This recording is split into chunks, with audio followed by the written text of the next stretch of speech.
welcome to the press conference with Senator Brian Schatz, Democrat from Hawaii, and members of the Pacific Islands news media. My name is Scott Croker, and I'm a Senior Program Officer in the East-West Center's Professional Development Program. This webinar is part of the New York Times and Pacific Islands Newsroom Project, which is administered by the East-West Center in partnership with the Institute for War and Peace Reporting and funded by the U.S. Department of State. I want to thank them and the New York Times for making the project possible.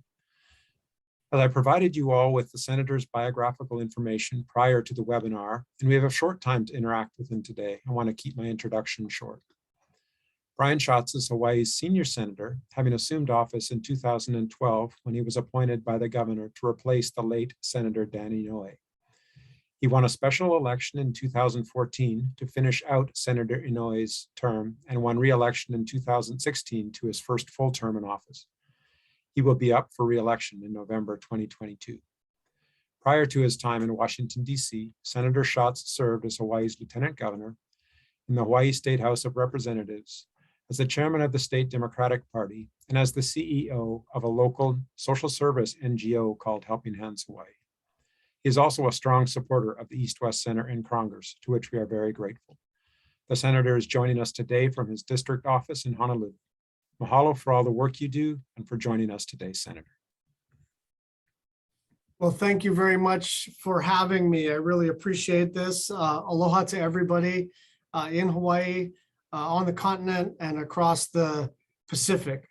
This is really an honor to talk with all of you. In this age of disinformation, misinformation, there may be no job more noble and important than that of a journalist. The U.S. is a Pacific nation, and our leaders need to be more involved in the region, and that's something that I've been working on as a member of the Senate Foreign Relations Committee. We have deep cultural, historical, and familial ties to the Pacific and a keen understanding of our shared values and our shared challenges. Of course, the most important crisis for all of us, but particularly as island people, continues to be the climate crisis. Our islands are already dealing with the impacts, including sea level rise, ocean acidification and warming, biodiversity loss, and the expansion of invasive species and the loss of potable water for both drinking and irrigation. These changes are impacting island cultures, communities, and economies, and we as a global community need to actually address this and rapidly reduce emissions. Because if we don't, the results will continue to be catastrophic. More droughts, more floods, more hurricanes, and in some cases, islands literally wiped off the map. But progress is possible. In Hawaii, we're on pace to achieve a 100% clean energy statutory goal by the year 2045, doing our part to reduce emissions, and maybe more importantly, to establish a model that other places, especially other islands, can follow. And so I see lots of opportunities for Hawaii and the Pacific Islands to lead and show the rest of the planet the way. Now, while climate is the main thing, it is certainly not the only thing. This region faces challenges from IUU fishing, and that threatens global economic health and livelihoods. We also see unsustainable development financing that risks indebting governments and undermining democratic institutions. And the United States is going to need to step up its engagement with the Pacific Islands to confront these challenges as well. And that's why I introduced the Honoring Oceania Act. It directs the US government to put Oceania front and center in terms of diplomacy and economic development. And it was unanimously adopted by the Senate Foreign Relations Committee. I do not think this is something that would have happened, say, 10 years ago. There is a deeper and more enthusiastic understanding of the role of Oceania as partners, as friends, and as we think of our Asia-Pacific strategy. I continue to articulate to my colleagues, especially those who reside on the East Coast of the United States, that when we think about an Asia-Pacific, an Indo-Asia-Pacific strategy, we really have to think about the Pacific itself. It's not just about the continental United States and the government of China. There are lots of nations and cultures and economies and challenges in this vast Pacific Ocean, and everybody counts. And that was adopted by Bob Menendez, the chairman of the Senate Foreign Relations Committee. And we're working with the Biden administration to kind of see that vision to fruition, where every single Pacific Island nation um, gets the clout and the help that they so richly deserve and have not been getting for many, many years. And so with that, I'd be happy to entertain any questions or offer any observations, but I do want to thank all of the journalists across the Pacific for their great work in keeping the Fourth Estate alive. So thank you very much and aloha. Reminder to the journalists, please use the raise hand feature and I will call on you.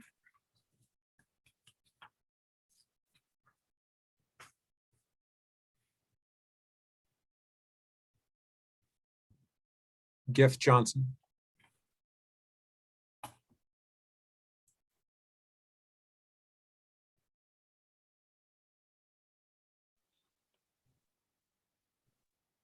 Hi, Senator Schatz. Very nice to have you with us. I'm Gift Johnson, the editor of the Marshall Islands Journal, the weekly newspaper published in Majuro. And great to hear your overall comments. I'm just would like to have you talk a little bit about the events that are unfolding now with the U.S. pullout from Afghanistan.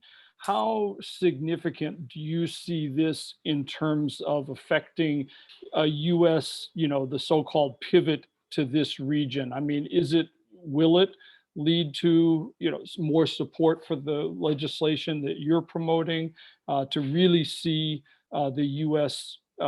Show that engagement that, as we note, has been lacking in recent years?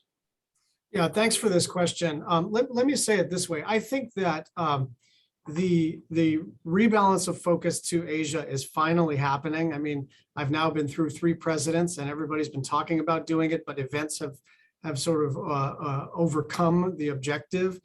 But I think that our ending the war in Afghanistan is part of a pattern of recognizing that it is a big world and our vital economic and national security interests are everywhere and not just in the Middle East. I don't think that the ending of the completion of the war in Afghanistan is actually going to cause the pivot or precipitate the pivot, but I think it is consistent with the Biden administration's worldview here, which is that our primary geopolitical challenges are not in Afghanistan.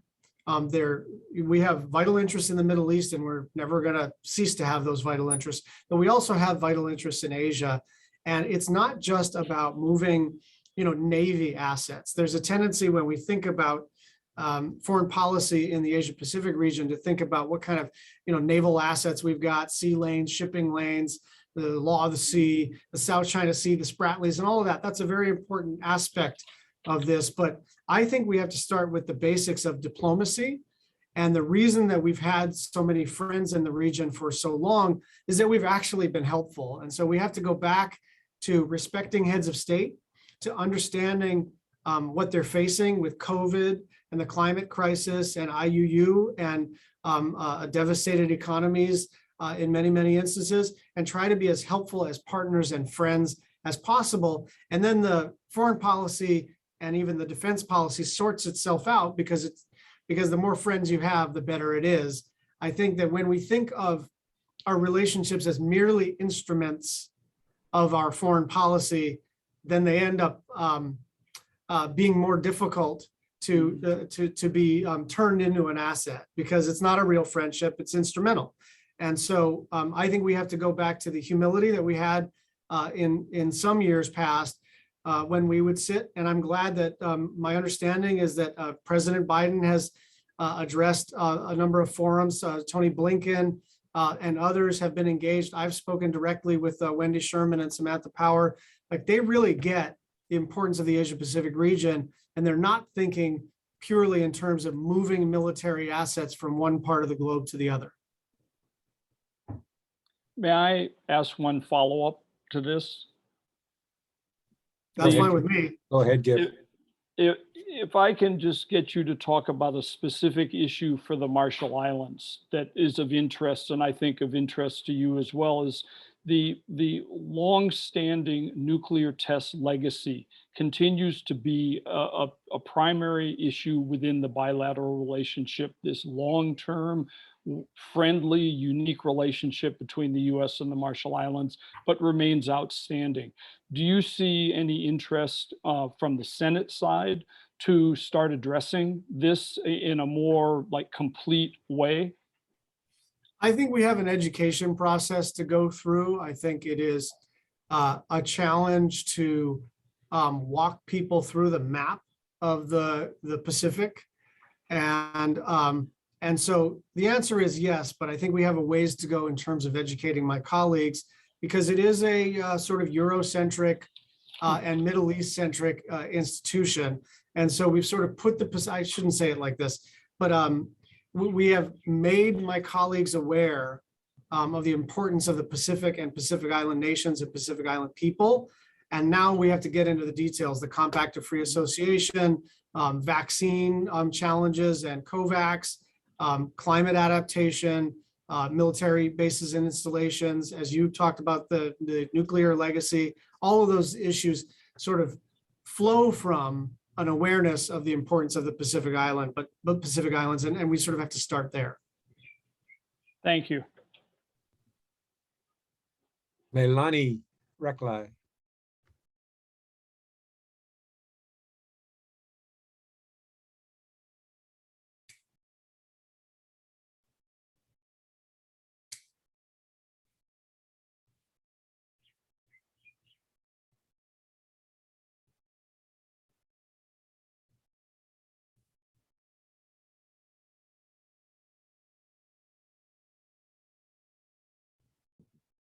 Leilani, remember to turn on your mic and camera to address the question. All right, can you hear me now? Yes, I can. All right, good afternoon, Senator. My name is Leilani Reklai, and I'm with Island Times newspaper from the Republic of Palau. My question is pretty short and straightforward.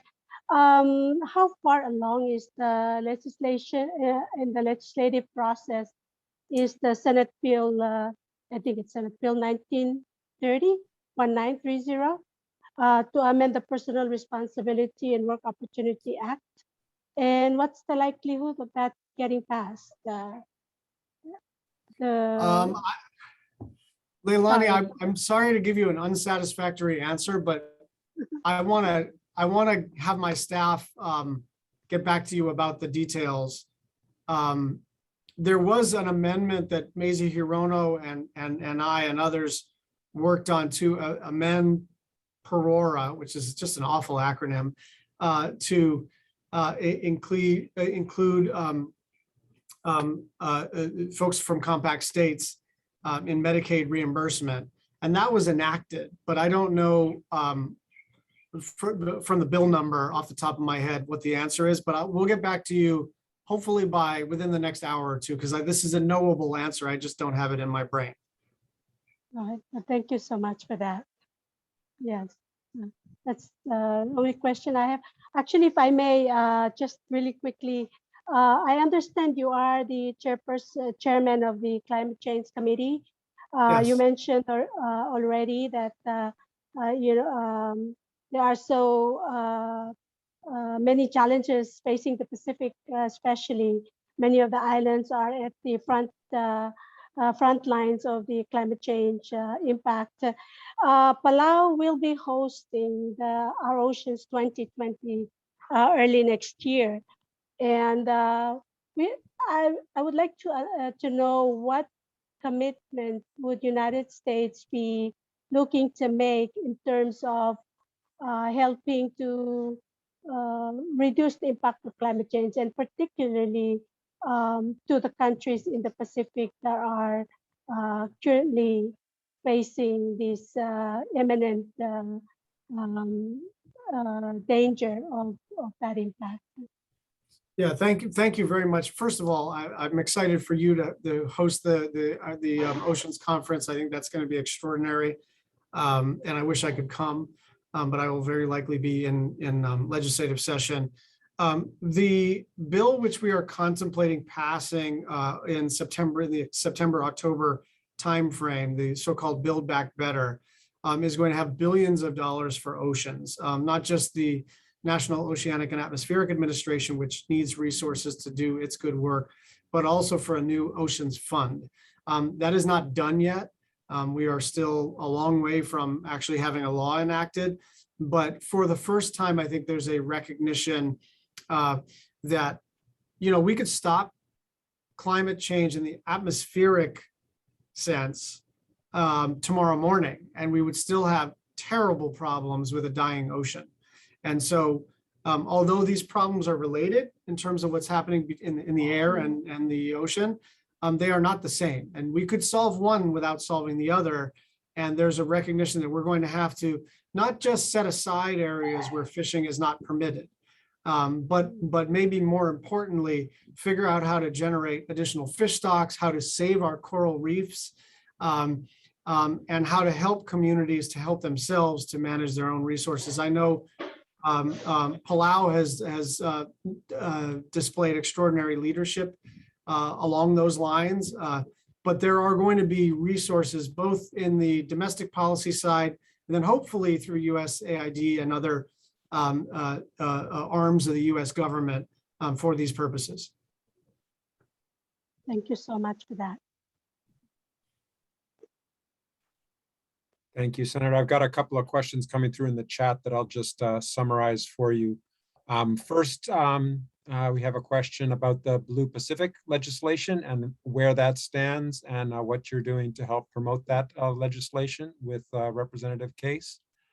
And then the other question is your perspective on the recent rift within the Pacific Islands Forum and the compact states saying that, and the other Micronesian countries saying they're going to pull out. Well, let me take the second one first, because I can be brief. This is none of my business, except that I will say that I abide by a simple principle in politics, to include geopolitics, that in unity there is strength. Now, sometimes unity is not possible, so I certainly understand that, but the more unified folks can be, the better. But I will certainly not opine on any of the particulars of the division, both because I don't understand it as well as I would need to in order to opine, but also because these are nations and they get to do what they want. And so I'll just leave it at that. On the Blue Pacific legislation, Ed Case has done a good job of proffering some of this. Some of this overlaps with the Honoring Oceania Act. And so my legislation was incorporated into the larger so-called competition bill, which is now has passed the Senate and is before the House. I think the House is going to have their own ideas about what to put in it. But Ed and I are in pretty close coordination about basically trying to enact the maximum number of provisions, both from my bill and from his, because his is a quite serious effort in this space, and I want to be as supportive as I possibly can.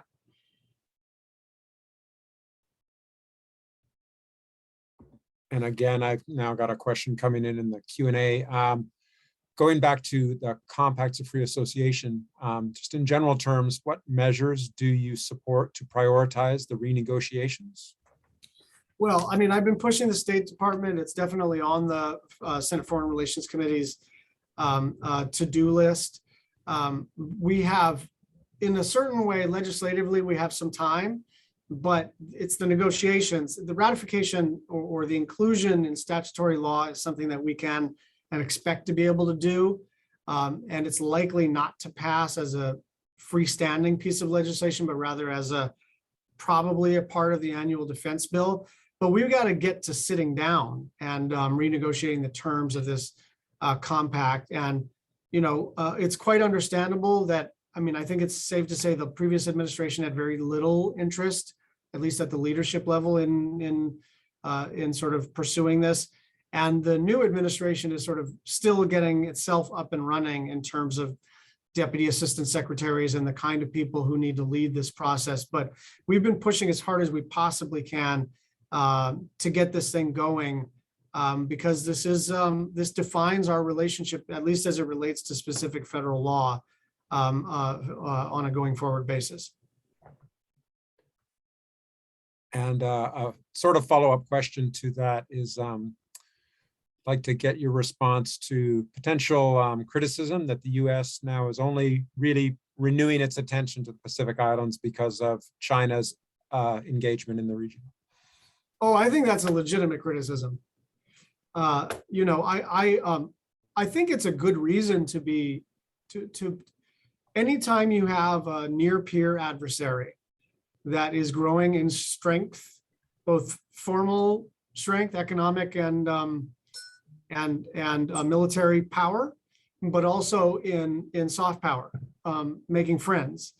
It just behooves you to run down your list of hard and soft power. And we have not tended to soft power, which is a sort of bureaucratic way to say, we haven't been good to our friends or not good enough. And so one of the things that I think is really critical going forward is to really renew these friendships in ways that are meaningful. And coming into the Conference of Parties in Glasgow around climate, I think we need to continue to give not just a voice to island nations, but special stature to island nations, because they are on the front lines of the climate crisis. And you know, I was in the ballroom, if you will, in the COP23 in Paris when the High Ambition Coalition marched through the room and demanded that we meet the moment. And I think there's a space for that kind of island nation leadership, again, on this and other issues. Thank you. It looks like Giff Johnson may have another question, or did we lose him? He raised his hand. Oh, I see him. I'm here. I'm Okay. here, holding on by my fingernails. Senator, I'm wondering if I could pitch you a question that's a little more Hawaii-centered in relation to the Pacific Islands. And I'm just interested because this is a big issue with the Micronesian Marshallese communities in Hawaii. How do you see Hawaii reconciling its relationship with Micronesians resident in Hawaii and their home nations as kind of the front line against China expansionism in the region? Well, I feel like you just asked two separate questions, actually. I mean, I think that understanding the Micronesia as a front line against China's expansionism is one thing, and that requires a sort of a military mind and a perspective that that I think is different from what we have to do in our local communities. What we have to do in our local communities is just be good to each other again. We are a state that prides itself on treating immigrants and migrants and refugees and anybody who wants to come to Hawaii to make a better life with aloha. And I don't think we have lived up to that in the state of Hawaii to the extent that we should have with our friends across the Pacific over the last 10 to 15 years. And there are lots of extraordinary organizations, Micronesians United, We Are Oceania, and a few others that I think are doing really excellent work with the healthcare community on the COVID side, with hospitality, with the broader not-for-profit community. And I think things are in a better space now. But this was, in my view, over the last 5 or so years, a sort of low point in terms of Hawaii living up to its promise to itself and its belief in itself as a melting pot and as a place where everybody truly is welcome if you're willing to sort of work hard and play by the rules and become part of a community. And so I think we locally needed to do better. And I guess the reason I wanted to be crisp in separating that question from the aspect of China and competition is that I don't think that it's the right way to look at these friendships as an instrument to sort of secure a base or an installation or a friendly government. These friendships have to be real. There's an old saying about Hawaii politics, which is that, you know, everything in Hawaii is political except politics, which is personal. And I sort of think that works for everybody. geopolitics ought to be personal. We need friendships that are real and don't depend on the sort of our situational needs. Thank you. Thank you, Gif. I have one more question in the Q&A, and it is, how would you like to see the U.S. further assist the Pacific Islands with COVID and post-COVID economic recovery, if we ever get to that point? On COVID, I think it's straightforward. It's got to be through COVAX, more and more and more vaccines. I have a list in front of me of the vaccination rates. Obviously some island nations are doing extraordinarily well, and some are really doing very poorly on vaccinations. And we've got, I think the federal government needs to continue to put more money into COVAX so that the global vaccine supply starts to be equal to the task. And it's just simply not across the Pacific and elsewhere.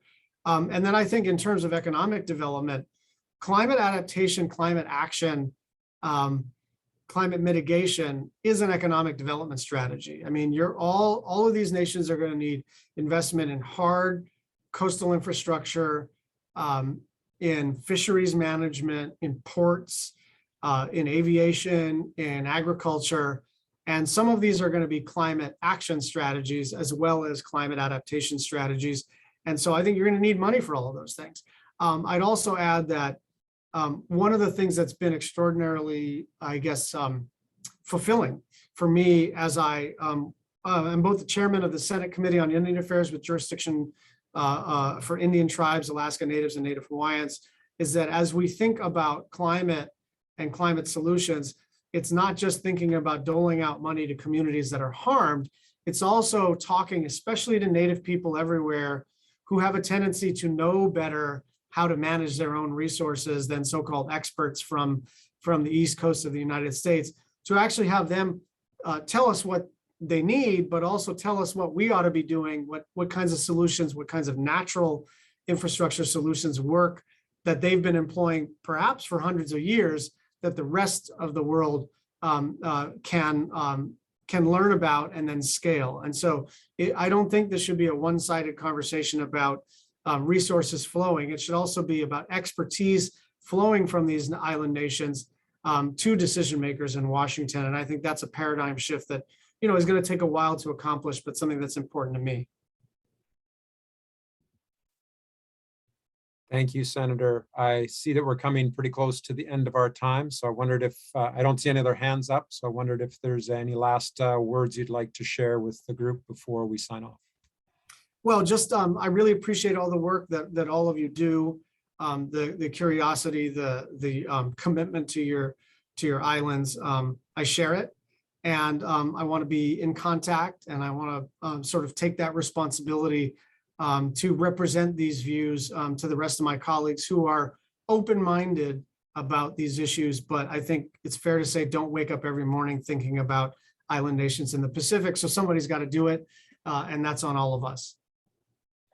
Well, mahalo, Senator, for taking the time with us today, for giving voice to Pacific Islands in Washington, D.C., and of course, for your ongoing support of the East-West Center.